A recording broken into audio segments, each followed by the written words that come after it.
So hello everyone. अभी हम लोग डिस्कस करने जा रहे हैं जो आज का 12 जून का शिफ्ट वन का जो पेपर हुआ है वो एज यूजुअल हमने मैथ और रीजनिंग का लास्ट में रखा है एनालिसिस। और बता दें आपको, करंट से सबसे ज़्यादा क्वेश्चन पूछे जा रहे हैं। करंट में 10 क्वेश्चन के आसपास आ रहे हैं हर शिफ्ट में अभी तक जितना जो भी पैटर्न फॉलो हुआ है। तो चलिए शुरू करते हैं, देखते हैं क्वेश्चंस क्या आ रहे हैं। 2.5 दिन के झोपड़े का निर्माण किसने करवाया? तो 2.5 दिन का झोपड़ा जो है ये कुतुबुद्दीन ऐबक ने बनवाया था। कुतुबुद्दीन ऐबक ने, इसी ने ही गुलाम वंश की स्थापना करी थी।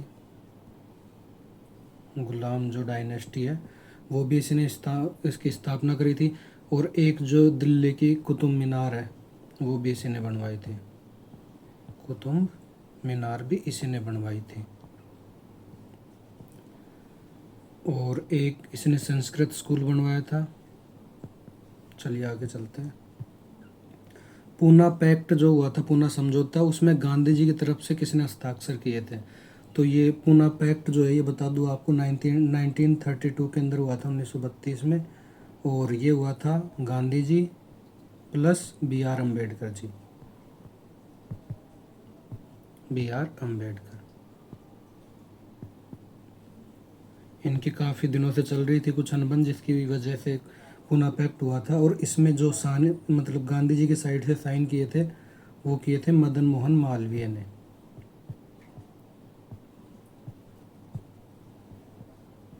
बी आर अम्बेडकर जी ने तीनों गोलमेज सम्मेलन जो हुए थे उनमें तीनों में पार्टिसिपेट किया था। और काफ़ी अहम रोल रहा है बी आर अम्बेडकर जी का जो अपना कॉन्स्टिट्यूशन है वो लिखने में। अगला question, use of F5 in M S PowerPoint. M S PowerPoint के अंदर F5 का जो है वो क्या काम आता है? अगर उसको प्रेस कर दें तो कुछ इसी टाइप से आया था आपका। तो ये क्या करेगा, जो करंट स्लाइड है, नहीं, जो स्टार्टिंग से स्लाइड है ना, उसको स्टार्ट कर देगा, मतलब स्लाइड शो शुरू कर देगा from starting, from first slide, first slide. और वहीं अगर अपन प्रेस कर दें, अपने को मान लो करंट स्लाइड से जो स्लाइड शो है वो स्टार्ट करना हो, तो उसके लिए अपन फिर प्रेस करते हैं शिफ्ट के साथ F5, शिफ्ट प्लस F5। तो ये जो शिफ्ट प्लस F5 होगा ये करंट स्लाइड से फिर जो स्लाइड शो होगा वो स्टार्ट करेगा। अगला क्वेश्चन देखते हैं। Which DPSP article states that the state to strive for a social order where justice, social, economic and political permits all national institutions? तो ये कौन सा DPSP आर्टिकल बोलता है? तो ये हो जाएगा आर्टिकल 38। आर्टिकल से लगातार क्वेश्चन आ रहे हैं, मोस्टली हर एक शिफ्ट में आ रहा है अभी तक जो एग्ज़ाम्स हुए हैं, एक दो को छोड़ के। तो कुछ आर्टिकल से हम लोग डिस्कस कर लेते हैं, जैसे कि आर्टिकल 47 क्या बोलता है? 47 बोलता है nutrition, nutrition and standard of living, standard of living. Article 48 क्या बोलता है?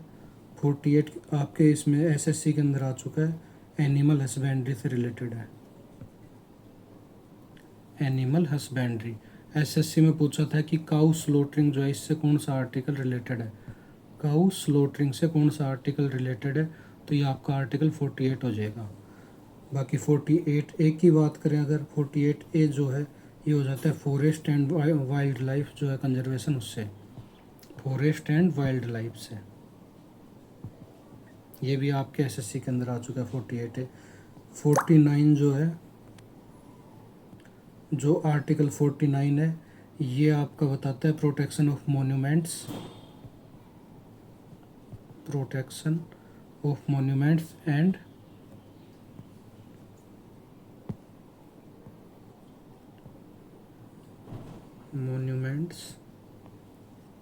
जो नेशनल इम्पोर्टेंस के जो ऑब्जेक्ट्स हैं वो ऑब्जेक्ट्स ऑफ नेशनल इम्पोर्टेंस। उसके बाद देखते हैं, आगे देख लेंगे बाकी के आर्टिकल। नेक्स्ट क्वेश्चन, चलो एक और डिस्कस कर लेते हैं, आर्टिकल 50 और कर लेते हैं। तो जो 50 है ये बोलता है आपका separation of judiciary from executive, separation of judiciary from executive. ये क्वेश्चन भी आपके आ चुका है एसएससी सीपीओ के अंदर। और 51 कल आया ही था, जो थर्ड शिफ्ट थी उसके अंदर पूछा था आर्टिकल 51 से। तो ये बात करते हैं नेशनल पीस की। आगे चलते हैं। Rank and score of India in global hunger index. तो जो रैंक है इंडिया की वो ग्लोबल हंगर इंडेक्स में क्या है, तो ये हो जाएगी अपनी 105 आउट ऑफ 127 कंट्रीज। और अगर वो जो स्कोर है इसकी बात कर लें स्कोर की, तो स्कोर हो जाएगा 27.3। और ये अपने को सीरियसनेस में डाला है, अपन गंभीर उसमें आते हैं सीरियसनेस में। How to select whole paragraph in MS Word. अगर आपको पूरा पैराग्राफ सेलेक्ट करना हो तो वो कैसे सेलेक्ट करेंगे, तो ये अपन ट्रिपल क्लिक करके फिर सेलेक्ट करेंगे। नेक्स्ट क्वेश्चन देखते हैं। कुएं से पानी भरने जैसे कार्य करते समय भेदभाव न करने से संबंधित कौन सा अनुच्छेद है, तो ये जो आर्टिकल बोलता है ये है अपना आर्टिकल 15। बाकी अभी भी स्टिल ये होता है काफ़ी ज़्यादा जो डिफ्रेंशिएट है ये आर्टिकल 15 है। और 51 का अभी मैंने बताया था कि यह आपका कल आया था शिफ्ट 3 के अंदर 11 जून की। और ये नेशनल पीस की बात करता है। और आर्टिकल 14 जो है आर्टिकल 14 ये बोलता है equality before law, equality before law मतलब इक्वल प्रोटेक्शन ऑफ लॉ। और आर्टिकल 15 अभी देख लिया अपन ने। 16 जो है वो बोलता है इक्वलिटी इन एम्प्लॉयमेंट, जो आपका इक्वलिटी इन एम्प्लॉयमेंट जो गवर्नमेंट जॉब है उससे रिलेटेड है। ये क्वेश्चन भी आ चुका है, equality in employment and opportunity. बाकी 17 की बात करें तो ये शायद कल या परसों वाली शिफ्ट में आया था, जो टाइटल्स है उससे रिलेटेड था। आर्टिकल 18 आया था टाइटल, अनटचेबिलिटी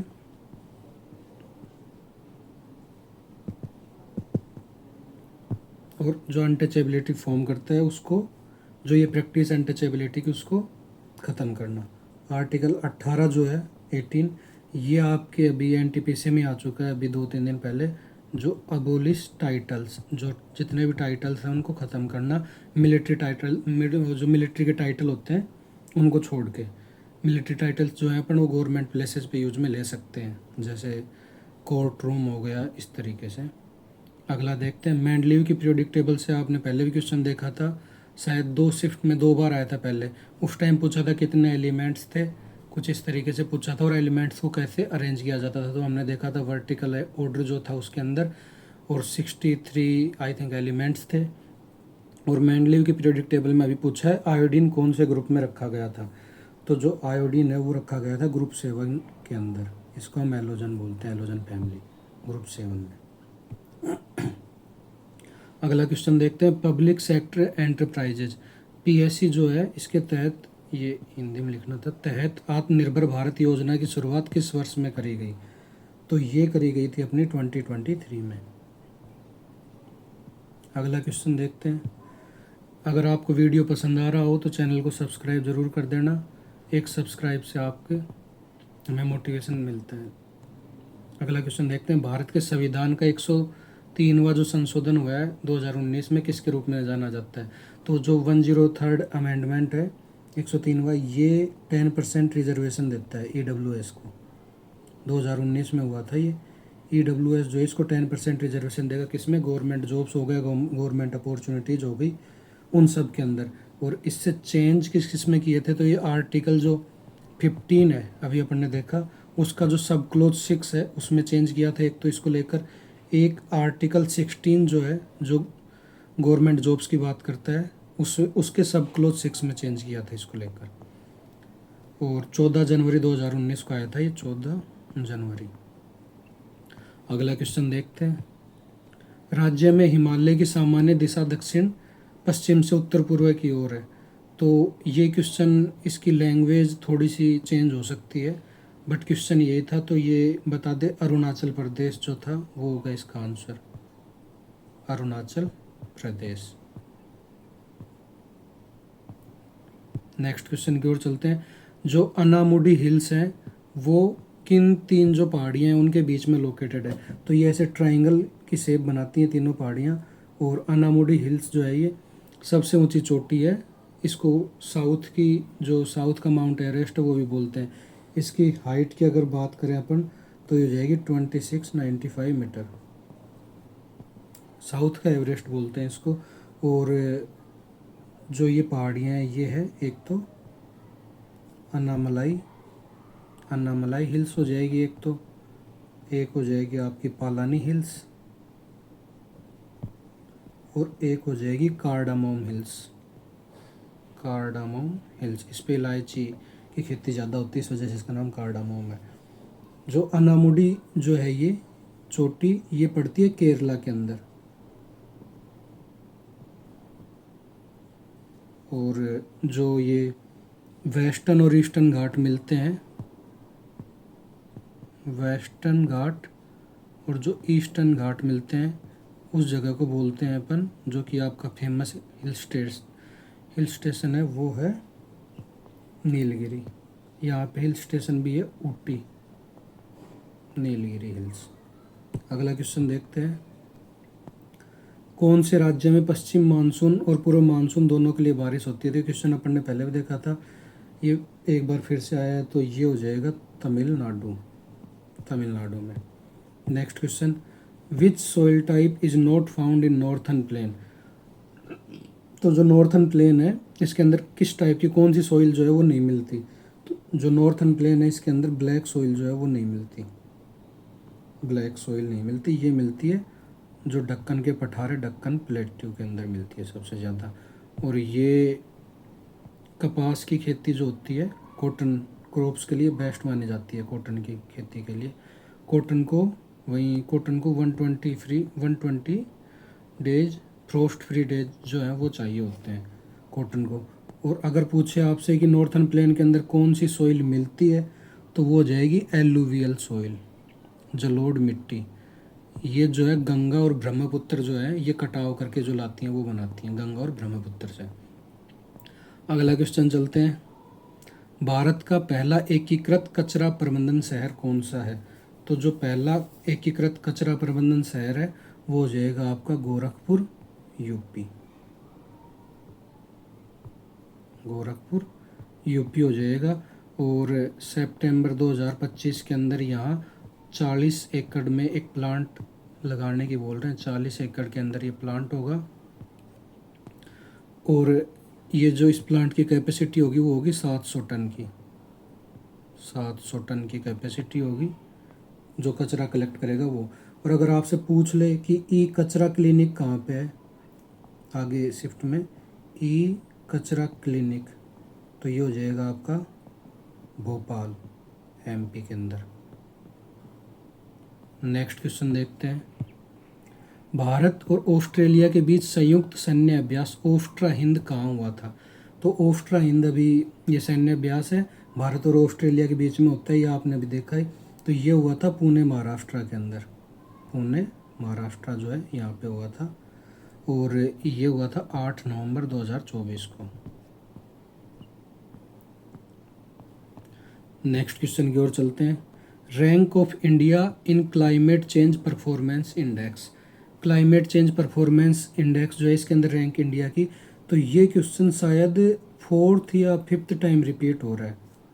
ये 10th है, अपन ने इससे पहले काफ़ी शिफ्टों में देखा था, ये 10th है। उससे पहले एक शिफ्ट में पूछा था कितनी कंट्रीज में होता है, 64 कंट्रीज हो जाएंगी, 63 कंट्रीज है और 1 जो है यूरोपियन यूनियन है, तो 64 टोटल कंट्रीज हो जाएंगी। और 10th नंबर के ऊपर इंडिया रहा है। ये क्वेश्चन पहले भी काफ़ी बार आ चुका है एनटीपीसी का एग्जाम के अंदर ही अभी में। Which of the following appears at the top of worksheet in MS Excel? MS Excel जो है इसके टॉप पर क्या दिखता है अपने को? तो टॉप पर या तो ऑप्शन में होगा आपके तो टाइटल बार और रिबन। अगर ये ऑप्शन में नहीं होगा तो फिर आपके ये दिया होगा फॉर्मूला बार, तो ये हो जाएगा टॉप पर MS एक्सेल की जो सीट होती है वर्कशीट उसके टॉप पर। आगे चलते हैं। अगर आपको वीडियो पसंद आ रहा है तो चैनल को सब्सक्राइब जरूर कर देना। 2025 में शेखर कपूर को किस विषय के लिए पुरस्कार मिला? तो जो शेखर कपूर है ये सिनेमा के अंदर इन्होंने काफ़ी इनका कंट्रीब्यूशन रहा है। इनकी मूवीज़ हैं जैसे कि बैंडिट क्वीन हो गई, डायरेक्टर रहे हैं, बैंडिट क्वीन हो गई, एक एलिजाबेथ जो ब्रिटिश शो था शायद, ये इन्होंने करा था, एलिजाबेथ। तो इनको, और जो अवार्ड मिला था वो था पद्म भूषण। पद्म भूषण। अगला क्वेश्चन की ओर चलते हैं। 1857 की क्रांति का कारण नहीं था। कारण तो आपको पता होंगे कि ये जो सूअर और जो गाय की चर्बी है, इसके जो चर्बी के जो बने हुए कारतूस जो थे, वो काम में लेने की अफवाह उड़ाई गई थी, क्योंकि सूअर को मुस्लिम लोग मानते हैं, काऊ को हिंदू लोग मानते हैं। इसलिए ये अफवाह उड़ाई गई थी कि ये इससे बने हुए चर्बी के जो कारतूस हैं वो आ रहे हैं, तो इस वजह से ये मेन रीज़न यही था। और अगर रीज़न नहीं था ये पूछता, तो ये शायद आपके ऑप्शन में दिया होगा कि जो ब्रिटिश शासन है, किसी ने बोला था कि इसमें ऑप्शन में दिया हुआ होगा कि ब्रिटिश शासन के बाद, ब्रिटिश शासन के बाद कलयुग खत्म होके राम राज्य आएगा, अगर आपके ऑप्शन में दिया होगा तो। वरना ऑप्शन में कुछ और दिया हुआ होगा तो फिर उसके हिसाब से दूसरा ऑप्शन माना जाएगा। ब्रिटिश शासन के बाद कलयुग खत्म होके राम राज्य आएगा, जैसे कि अभी चल रहा है, खत्म राम राज्य शुरू, जैसे अभी बोल रहे हैं कि राम राज्य आ गया है, राम राज्य ला कर रहेंगे, तो ऐसे ही चला था। बाकी आपको बता दूं, डिस्कस कर लेते हैं किस टॉपिक से क्या क्वेश्चन आ रहे हैं। तो करंट से वही 10 क्वेश्चन के आसपास आ रहे हैं, सेम पैटर्न फॉलो हो रहा है। जो कंप्यूटर है उसमें 5 क्वेश्चन के आसपास देखने को मिल रहे हैं, 5 से 6 क्वेश्चन। और हिस्ट्री के आपने देख लिया, अभी ज्योग्राफी के देख लिए, पॉलिटी के देख लिए। पॉलिटी में जो आर्टिकल्स हैं, आर्टिकल मैं आपको सजेस्ट करूँगा जो 95 से 106 तक, जो अभी लेटेस्ट वाले हैं, 95 ही नहीं तो 100 से 106 तक, 100 से 106 तक देख लेना आप, ये मोस्ट इम्पोर्टेंट है। और कुछ एक जैसे इम्पोर्टेंट जो आर्टिकल है, जैसे 44 हो गया, 44th हो गया, और 76 हो गया, जो ये ऐसे इम्पोर्टेंट है, 2-4 वो आर्टिकल देख लेना, क्योंकि आर्टिकल से क्वेश्चन, ये अमेंडमेंट से क्वेश्चन बन रहा है आपका। जो कॉन्स्टिट्यूशनल अमेंडमेंट है उससे क्वेश्चन बन रहा है, या तो आपके पूछेगा आर्टिकल पॉलिटी से, या फिर कॉन्स्टिट्यूशनल जो अमेंडमेंट हुए हैं वो, दो ही चीज़ पूछ रहा है। बाकी उसके बाद में बात करें मैथ, तो जो मैथ का लेवल है वो आप बोल सकते हो इजी टू मॉडरेट था, इजी टू मॉडरेट बोल सकते हो। मतलब सारी चीज़ें वही आ रही हैं जो पहले आ रही थी, और एडवांस भी आ रही है, और अर्थमेटिक भी आ रही है। अर्थमेटिक का जो पोर्शन है वो ज़्यादा है। और रीजनिंग की बात करें तो रीजनिंग अगर आपकी प्रैक्टिस अच्छी है तो जो लिमिट, टाइम लिमिट के अंदर आप इजीली कर लोगे। रीजनिंग में बता दो आपको, कैलेंडर क्लॉक से कोई क्वेश्चन नहीं आ रहे हैं।